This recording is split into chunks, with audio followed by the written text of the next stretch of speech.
मेरे बेटे की नई नई शादी हुई थी तो मेरी बहू अपने कमरे से ज्यादातर बाहर ही नहीं निकलती थी। मुझे यह बड़ा ही अजीब लगता था। रोज रात को बहू के चीखने की आवाजें आती और जब कभी वह थोड़ा बहुत कमरे से निकलती तो हमेशा लड़खड़ा कर चलती। एक दिन जब मैंने जबरदस्ती उससे पूछा कि आखिर बात क्या है, तो वह रोते हुए बोली, माँ जी आपका बेटा रोज अंग्रेजी फिल्म देखकर मेरे साथ। मेरा नाम सरला है। मेरे पति का देहांत 2 साल पहले हो चुका था। मेरा इकलौता ही बेटा है। 5 सालों से मेरा बेटा राघव दूसरे शहर में नौकरी कर रहा था, लेकिन जब मैंने उससे कहा कि बेटा इसी शहर में नौकरी ढूंढ ले क्योंकि अब मैं अकेले रहकर बहुत परेशान हो चुकी थी और इस बुढ़ापे में मुझे भी अब किसी सहारे की जरूरत थी, तो मेरे कहने पर मेरे बेटे ने अपना मन मार कर इसी शहर में नौकरी ढूंढ ली। उसका यहाँ पर आने का बिल्कुल भी मन नहीं था, लेकिन फिर भी मैंने जब उस पर दबाव बनाया तो वह मान गया। अब जब से मेरा बेटा मेरे पास रहकर ही नौकरी करने लगा था, मैं बहुत खुश थी। उसके यहाँ आने के कुछ दिनों के बाद ही वह अपने एक दोस्त की शादी में गया। जब वह अपने दोस्त की शादी से वापस लौट कर आया तो वह बहुत ही ज्यादा खुश लग रहा था। मैंने उससे उसकी खुशी का कारण पूछा तो उसने मेरी बातों को टाल दिया। 1-2 दिन के बाद ही मेरी बहन अनीता मेरे घर मुझसे मिलने के लिए आई और वह मेरे बेटे राघव के लिए एक बहुत ही सुंदर लड़की का रिश्ता भी लेकर आई। उसने कहा कि लड़की बहुत ही सुंदर और संस्कारी है और बहुत ही अच्छे घराने की भी है। मुझे वह रिश्ता बहुत जचा। मैंने कहा कि शाम को ही मैं राघव के ऑफिस से आने के बाद उससे इस बारे में बात करूंगी। जब शाम को राघव वापस ऑफिस से आया तो मैंने उस लड़की की तस्वीर दिखाते हुए कहा कि आज तेरे लिए तेरी मौसी इस लड़की का रिश्ता लेकर आई थी। मुझे तो यह लड़की बहुत पसंद है, अब तू देख ले। राघव ने तस्वीर तो देख ली, लेकिन वह बोला, माँ मैं इस लड़की से शादी नहीं कर सकता। मैंने कहा क्यों, इस लड़की में आखिर क्या बुराई है? देख दिखने में कितनी सुंदर है और बहुत ही अच्छे घराने की है। तो मेरी बात पर राघव बोला, माँ दरअसल मुझे कोई दूसरी लड़की पसंद आ गई है। उसकी बात सुनकर मैं थोड़ा सा चौंक गई। मैंने कहा दूसरी लड़की आखिर कौन है? मेरे मन में थोड़ा सा डर पैदा होने लगा कि कहीं इसने कोई ऐसी वैसी लड़की तो पसंद नहीं कर ली। तो वह बोला, माँ आप पूछ रही थी ना कि मैं अपने दोस्त की शादी से लौटकर इतना खुश क्यों हूँ। दरअसल वह लड़की मुझे मेरे दोस्त की शादी में ही मिली थी। उसे देखते ही पहली नजर में मुझे उससे प्यार हो गया और मैंने फैसला कर लिया कि अगर मैं शादी करूँगा तो इसी लड़की से ही करूँगा। उसके बाद राघव ने मुझे उस लड़की की तस्वीर दिखाई जो उसने शादी के वक्त खींच ली थी। मैंने जब उस लड़की की फोटो देखी तो वह दिखने में बहुत ही ज्यादा सुंदर थी और पहनावे से भी बहुत प्यारी लग रही थी। मैंने कहा ठीक है बेटा, मैं इस शादी के लिए तैयार हूँ, तो तुम जल्दी से इस लड़की के घर वालों का पता लगाओ। मैं खुद से जाकर इस रिश्ते की बात करूँगी। मेरी बात सुनकर राघव बहुत खुश हो गया और उसने मुझे गले से लगा लिया। 2-3 दिन में जब मुझे लड़की का पता मिल गया तो मैंने उसके घर जाकर राघव और उस लड़की का रिश्ता तय कर दिया। मैंने उस लड़की से भी पूछा था कि क्या तुम्हें मेरा बेटा पसंद है, तो उसने हाँ में सिर हिला दिया। उस लड़की का नाम राशि था। मुझे वह लड़की बहुत ही ज्यादा प्यारी और सीधी लगी। जल्दी ही शादी की तारीख तय हो गई और कुछ ही दिनों बाद मैं अपनी बहू को विदा करा के अपने घर ले आई। मेरा घर तो खुशियों से भर गया था। जब से मैंने राघव की शादी राशि से करवाई थी, राघव तो मुझे पहले से भी ज्यादा प्यार करने लगा था। मैं भी अपने बेटे की खुशी देखकर बहुत खुश थी। सुहागरात के अगले दिन सुबह मैंने अपनी बहू को जब रस्मों के लिए उठाया तो वह मुझे बहुत थकी हुई सी लग रही थी। मैंने उससे पूछा कि क्या हुआ, क्या तुम्हारी तबीयत ठीक नहीं है? तो वह बोली, माँ जी दरअसल शादी के फंक्शंस की वजह से मैं ठीक से सो नहीं पाई, इसीलिए इतनी थकान लग रही है। मैंने कहा कोई बात नहीं बेटा, बस तुम थोड़ी बहुत रस्में करके अपने कमरे में जाकर आराम करना। उसके बाद मैंने उसे उसके कमरे में भेज दिया। शादी को 2-3 दिन हो चुके थे, लेकिन मैंने यह ध्यान दिया कि मेरी बहू अपने कमरे से बहुत ही कम बाहर आ रही थी।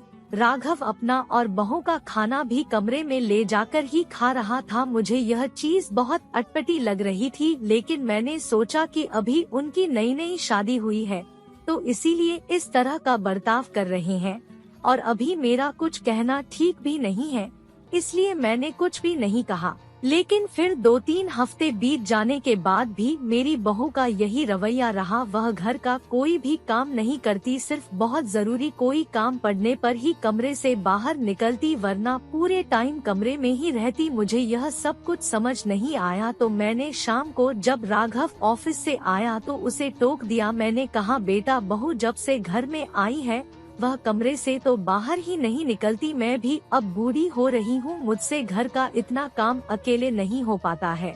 मेरी बात सुनकर राघव मुझे उल्टा नाराज होने लगा। बोला, मेरी पत्नी घर का काम करने के लिए नहीं आई है, वह मेरे लिए इस घर में आई है और आप उसे उसके कमरे से बाहर आने को बिल्कुल भी नहीं कहेगी। और रही काम की बात तो मैं कल से ही 2-3 नौकरानियां लगवा दूंगा। आपको भी घर का काम करने की कोई जरूरत नहीं है। अब आप बूढ़ी हो रही हैं, तो पूजा पाठ में खुद को व्यस्त करिए और अपने बेटे बहू को उनकी शादीशुदा जिंदगी अच्छे से जीने दीजिए। अपने बेटे का 2 टूक जवाब सुनकर मेरी आंखों में आंसू आ गए, लेकिन मैंने सोचा कि शायद हर बूढ़े माँ बाप की यही नियति होती है। बच्चे जब बड़े हो जाते हैं तो वह इसी तरह के जवाब देने लगते हैं। मैंने सोचा राघव से कुछ भी ना कहने में ही मेरी भलाई है, इसलिए मैंने चुप रहना ही ठीक समझा। अगले दिन से मेरे घर में खाना बनाने वाली, झाड़ू पोछा करने वाली और बर्तन वाली नौकरानी आ गई। अब मुझे कोई काम नहीं करना पड़ रहा था, लेकिन मैंने कुछ दिनों से यह ध्यान दिया था कि बहू जब भी कमरे से निकलती तो वह लंगड़ा लंगड़ा कर या फिर लड़खड़ा कर चल रही होती और न जाने क्यों वह बड़ी बीमार सी लग रही होती। मुझे कुछ भी समझ नहीं आ रहा था कि अभी तो इसकी शादी हुई है, नई बहू के चेहरे पर तो बहुत ही रंगत होती है, फिर अचानक से मेरी बहू को ऐसा क्या हो गया? कहीं इसे कोई बीमारी तो नहीं हो गई?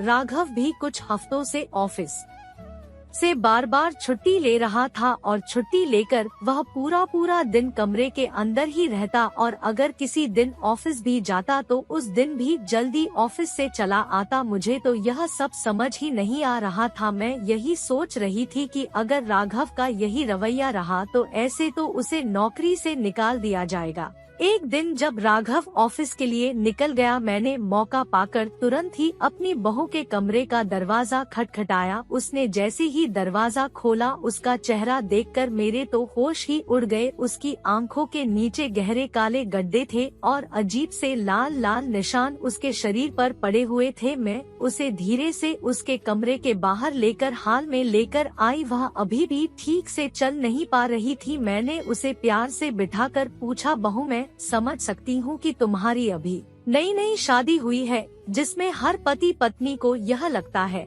कि वह हर वक्त एक दूसरे के साथ रहे और एक दूसरे के प्रेम में डूबे रहे, लेकिन सिर्फ प्यार से पेट नहीं भरता। अगर राघव इसी तरह से इतनी सारी छुट्टियां करता रहेगा तो उसे उसकी नौकरी से हाथ धोना पड़ेगा।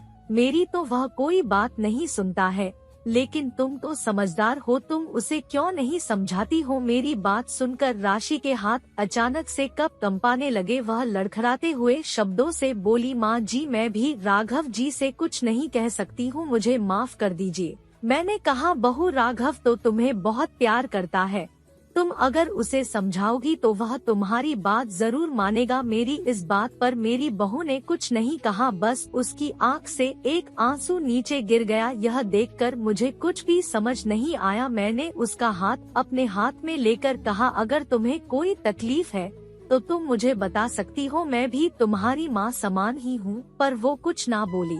मैंने कहा, राशि, क्या तुम्हें कोई शारीरिक परेशानी है? मेरी यह बात सुनकर राशि की आंखों से आंसुओं की धारा बहने लगी और जैसे ही उसने मुझे कुछ बताने के लिए मुंह खोला तभी राघव ऑफिस से आ गया। उसने जैसे ही राशि को मेरे साथ बैठे हुए देखा, वह बहुत बुरी तरह से राशि के ऊपर चिल्लाया कि तुम कमरे के बाहर क्या कर रही हो, अभी के अभी अंदर जाओ। उसकी बात सुनते ही राशि घबराकर कमरे के अंदर चली गई।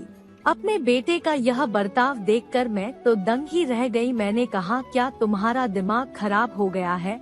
वह मेरी बहू है, क्या मैं उसके साथ कुछ देर बैठकर बात भी नहीं कर सकती? मेरी इस बात पर राघव बोला, देखो मम्मी, कान खोलकर एक बात सुन लो, आप अपने बाहर के कामों पर ध्यान दीजिए। मेरे पति पत्नी के बीच आपको आने की कोई भी जरूरत नहीं है। मैंने कहा, क्या तुम पागल हो गए हो? तुम्हें राशि की हालत दिखाई नहीं दे रही? वह मुझसे बोला, मुझे उसकी हालत बहुत अच्छे से दिख रही है और मैं उसका बहुत अच्छे से ख्याल रख रहा हूँ, इसलिए आप उसकी चिंता बिल्कुल भी मत कीजिए। उसके बाद राघव ने प्लेट में खाना लगाया और अपने कमरे में चला गया। यह सब आखिर क्या हो रहा था? मुझे तो कुछ समझ ही नहीं आ रहा था। उसी रात मुझे अचानक से प्यास लगी तो मैं पानी पीने के लिए किचन में गई। तभी मुझे मेरी बहू के चीखने की आवाज सुनाई दी। मैं धीरे से जाकर अपने बेटे के कमरे के बाहर खड़ी हुई तो मेरी बहू के चीखने की आवाज आ रही थी। अब तो मुझे बहुत ही अजीब सा लगने लगा। मुझे कुछ समझ नहीं आ रहा था कि आखिर मेरा बेटा ऐसा क्या कर रहा है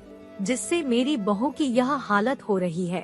मैं सोच लिया कि कल मैं इस बारे में राघव से हर हाल में बात करके ही रहूंगी। अगले दिन सुबह ही मैंने राघव के कमरे का दरवाजा खटखटाया तो उसने आधा ही दरवाजा खोला। मैंने कहा, मुझे मेरी बहू से बात करनी है।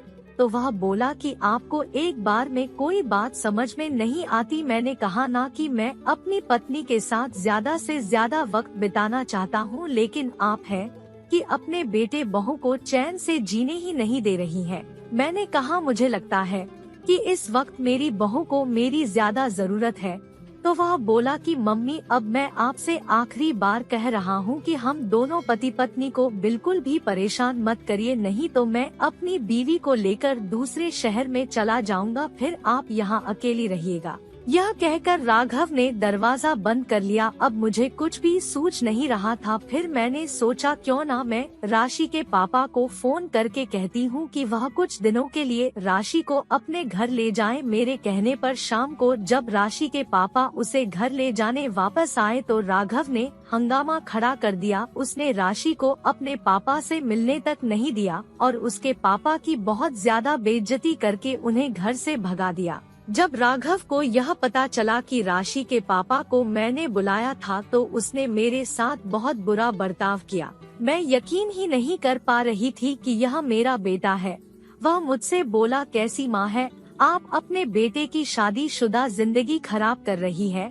एक काम करिए, आप यहाँ से कुछ दिनों के लिए चली जाइए। आप बहुत दिन से मौसी के यहाँ नहीं गई हैं, तो कुछ दिन वहाँ जाकर आराम से अपनी बहन के साथ रहिए और मुझे मेरी पत्नी के साथ अकेला छोड़ दीजिए। मुझे अब कुछ समझ नहीं आ रहा था कि मैं अपनी बहू की परेशानी का पता कैसे लगाऊं, लेकिन इस वक्त मैंने शांत रहने में ही अपनी भलाई समझी और सब कुछ भगवान के भरोसे छोड़ दिया। फिर धीरे धीरे इसी तरह से दिन बीत रहे थे और मैं हर रोज अपनी बहू की चीखें उसके कमरे से आती हुई सुन रही थी। अगले महीने ही मेरे बेटे को ऑफिस के एक जरूरी काम से 2 दिन के लिए दूसरे शहर में भेजा गया, लेकिन जब वह गया तो राशि को सख्त हिदायत देकर गया कि अगर वह कमरे से बाहर निकली और उसने मुझसे बात भी की तो उसके लिए बहुत बुरा होगा। साथ ही साथ मेरा बेटा यही हिदायत मुझे भी देकर गया, लेकिन मैं इतने दिनों से इसी मौके का इंतजार कर रही थी। वह जैसे ही गया मैं तुरंत ही अपनी बहू को कमरे से बाहर निकालने पहुंच गई। उसके कमरे की हालत देखकर तो मेरे होश ही उड़ गए। कमरे का हाल ऐसा कर रखा था जैसे किसी के साथ जानवरों जैसा सलूक किया गया हो। मेरी बहू मेरे आगे रो रो कर गिड़गिड़ाने लगी, बोली, माँ जी मुझे कमरे से बाहर मत निकालिए, अगर राघव को पता चल गया तो वह बहुत बुरा करेगा। मैंने अपनी बहू से कहा, तुम इतनी पढ़ी लिखी होकर इतनी डरपोक कैसे हो सकती हो? आज तुम्हें मुझे सारी सच्चाई बतानी होगी कि आखिर यह सब हो क्या रहा है। तुम्हें मेरी कसम है। जब मैंने अपनी बहू को कसम दी तो वह मेरे गले लगकर रोने लगी और फिर उसने मुझे जो कुछ बताया उसे सुनकर तो मेरे पैरों तले जमीन ही निकल गई। वह बोली, माँ जी, राघव हर रोज अंग्रेजी फिल्म देखकर मेरे साथ दिन में कई बार इतना कहकर वह फूट फूट कर रोने लगी। फिर वह बोली, और वह मेरे साथ जानवरों जैसा व्यवहार करता है जैसा उन फिल्मों में दिखाया जाता है। वह बिल्कुल वैसा ही करता है, चाहे मुझे कितनी ही तकलीफ क्यों न हो। ऐसा लगता है कि वह मुझे इंसान तो समझता ही नहीं है, सिर्फ अपनी इच्छा पूर्ति का सामान समझता है। इसीलिए मेरी हालत ऐसी होती चली जा रही है।